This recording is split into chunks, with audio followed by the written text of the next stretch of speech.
of the first things that we get taught in any anatomy class is anatomical position.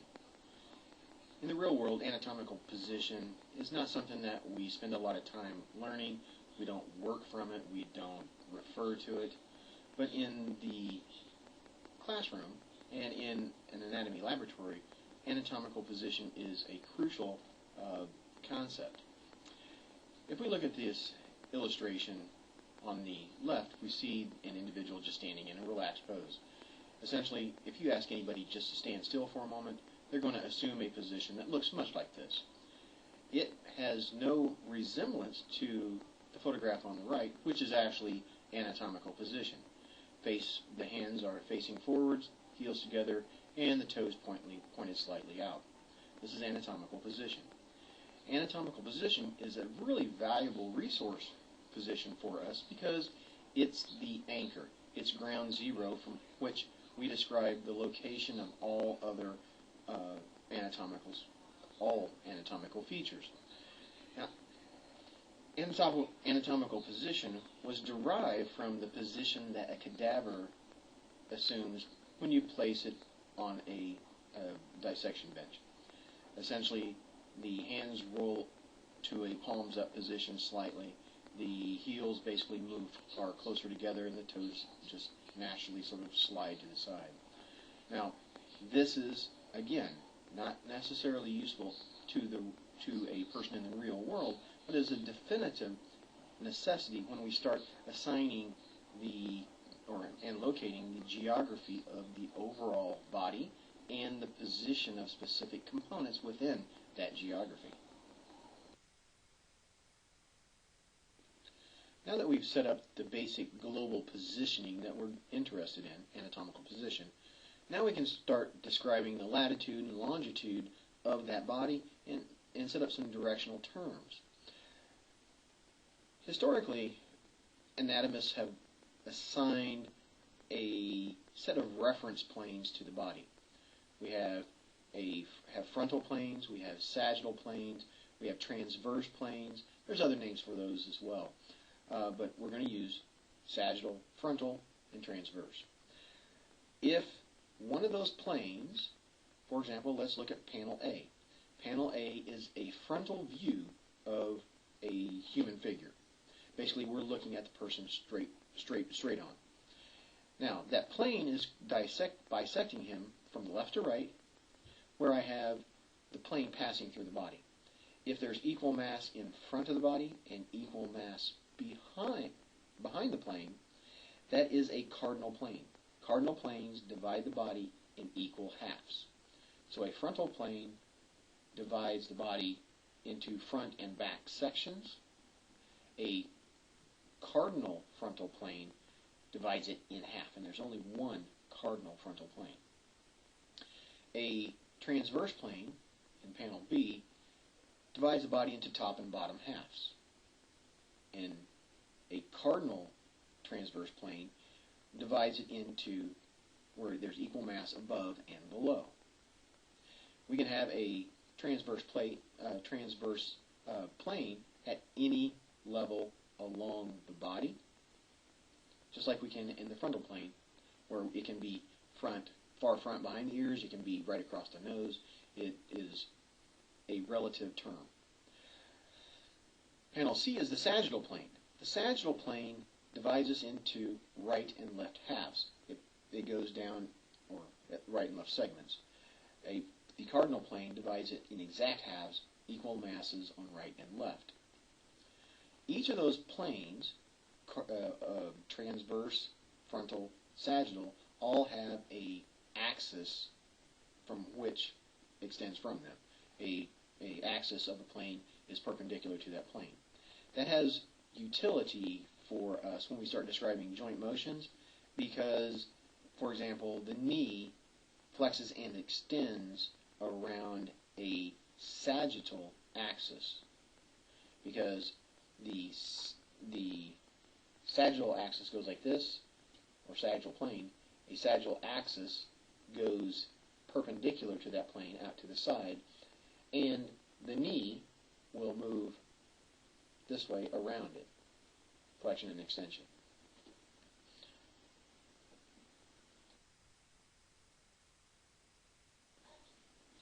Now that we have the latitude and longitude sort of worked out for the human body in reference to anatomical position, now we start needing to have a defined set of terms to describe directions within that little latitude and longitude system. We need to have some basic directional terms, sort of like east, west, north, south. So what we're going to do for the next couple minutes here is go through some real quick tutorial on some basic anatomical terms. The first pair is anterior-posterior. It's already in our lexicon of words that we use normally. Anteriors to the front, posteriors to the back. That refers to a frontal plane. Proximal and distal, also very similar to words we use normally. Proximity means it's close to us. If it's in the proximity, it's close to us. So proximal means close or near, and distal, distance, means that it's probably far away or farther than another reference point. The next set of terms is superior and inferior. Superior refers to something that's above a plane or above another subject or another anatomical feature. Inferior refers to something that's below a plane or below another anatomical feature. The superior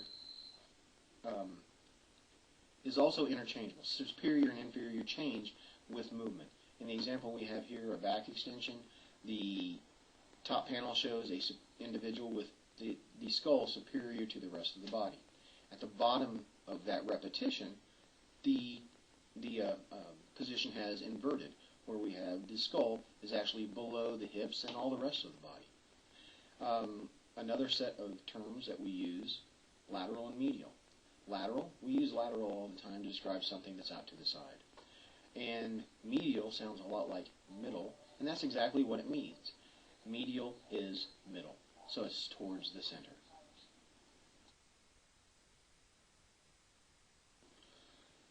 One of the next set of terms is fairly unknown to most people because we don't really use it very much. One half of it, abduction, is halfway familiar. Abduct is to take something away, like kidnapping. Abduction is frequently used as the term for kidnapping. That just simply means that we're moving it away from midline. We're moving it away from a sagittal plane. Adduction, a deduction, means to bring something close, bring it towards midline. And as the case in the illustration here, you see that adduction can actually bring it across midline. So abduction is to take away. A deduction is to bring close.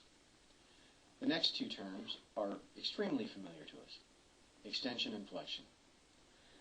Flexion is widely abused as a terminology, as an anatomical term, and as an exercise term. Most people will say that we will flex a muscle. We do not flex muscles. We contract muscles. What we do need to know is that we flex and extend joints, the articulations of two bones. So flexion is to bend, make it unstraight, and extension is to straighten. Very, very simple. And these are generally terms that occur around a sagittal axis.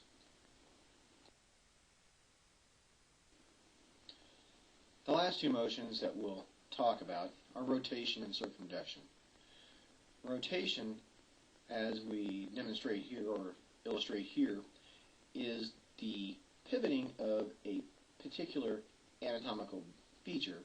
For example, the radius here, one of the bones of the forearm, is pivoting and rotating, allowing us to move our thumb from a thumb out position in panel A to a thumb in and palm down position in panel C. So we have a rotation around a point.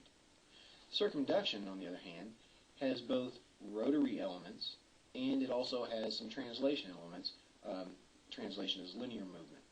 So we have a softball pitch, throwing motions are generally translation. Now, one of the things that's sort of interesting here is we have some terminology that bleeds into each other. Remember I talked about how the movement of the knee, the extension and flexion, occurs around an axis in a sagittal axis, around the sagittal axis. Didn't that describe movement around an axis? Didn't that describe rotation? Well, rotary motion is part of all human movement, but we do have some very, very specific names for it. There are some instances where translation or linear motion is occurred, like in the scapula sliding up and down or in and out along the back. Those are translation, and those are very meaningful movements. But for the most part, elbows, knee extensions, most of the things where we have a hinge joint, it is rotation, but we call it flexion and extension.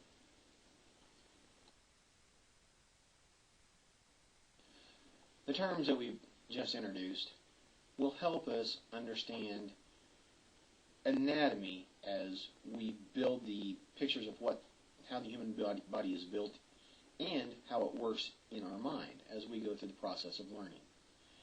However, if you look at this slide, there are any number of very, very precise terms for very specific movements. For example, we have flexion, extension, abduction, adduction, rotation, and circumduction that we've talked about. We also have elevation, depression, retrusion, protrusion, opposition, reposition. There's more and more. You do need to be familiar with the terms, but that's in the classroom. That's why we're learning. However, when we're out in the real world, we cannot use these terms when we're working with our clients, our athletes.